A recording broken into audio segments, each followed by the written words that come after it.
We begin tonight with the August primary. Tonight, some ballots are counted, and we're beginning to see what's to come this November as the field narrows. Fox 13 has team coverage tracking the races that matter to you. Reporter Alejandra Guzman standing by with what's in store for our state Supreme Court. But let's begin with Fox 13's Jennifer Dowling live at a watch party for the Washington Democrats. Jennifer, you're tracking one of the hottest races in our state, Congressional District 3, as tight as expected. Marie Perez with a slight lead over her Republican challenger. What can you tell us? Well, that district covers a large area of southwest Washington, including Skamania County and Clark County. And at 53% of the votes counted, the Associated Press said tonight that the top two vote getters are officially incumbent Rep. Marie Perez and Republican John Braun, with just over 250 votes separating them after that early vote count tonight. Perez lives in Skamania County and says in the past few years she's passed a bill on housing affordability and has made it a priority to secure funding for rural schools and technical programs. There have been some challenges. Some within the party had been frustrated after she voted to give ICE more money without the reforms they wanted.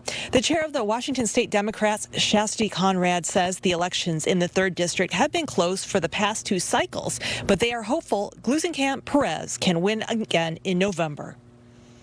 It always feels good when you're up on, election night, but we want to make sure that every vote is counted. People see that she is really representing her district, even when she sometimes takes votes that are a little bit outside of the box, but that's because she knows how to deliver for the folks that she represents. And, I think she's really delivered on, affordability and making sure that she's standing with people who, make up that district. And we're hoping that people see that and deliver it for her. Perez issued a statement tonight saying, quote, "I'm humbled by the show of support across our district." The other top vote getter in tonight's primary, Republican John Braun from Centralia. He was also endorsed by President Donald Trump in April and is also backed by the National Republican Congressional Committee. He said he's focused on lowering taxes and a strong national defense and rebuilding the Navy by investing in the submarine fleet.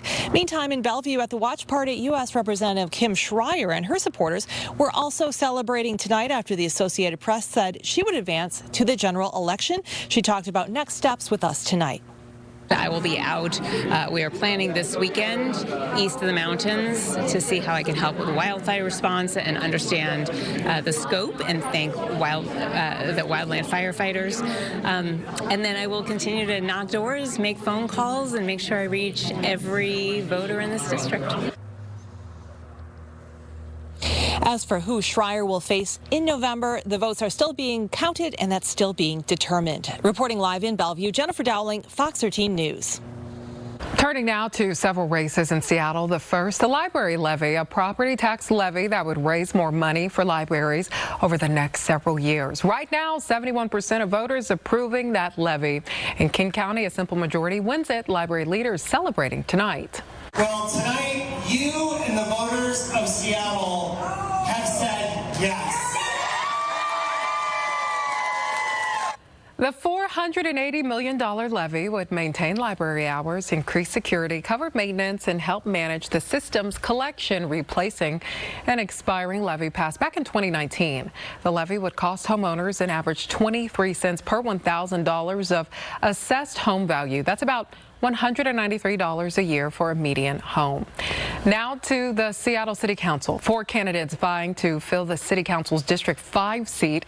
Silas James, Julie Kang, Nilu Jenks, and Dimitri Georgia Kopalis,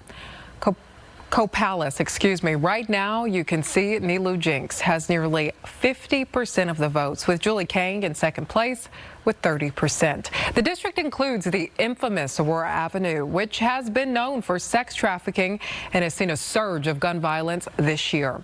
The seat was left open by the resignation of Kathy Moore last year. Former council member Deborah Juarez was appointed to fill the seat during the interim. So one of the most consequential decisions voters are making this year is one down at the bottom of the ballot, the race for state Supreme Court. 5 of the 9 seats, more than half, are changing hands. 4 of those races narrowed in today. Fox 13's Alejandra Guzman tracking the latest. Alejandra, what's the latest?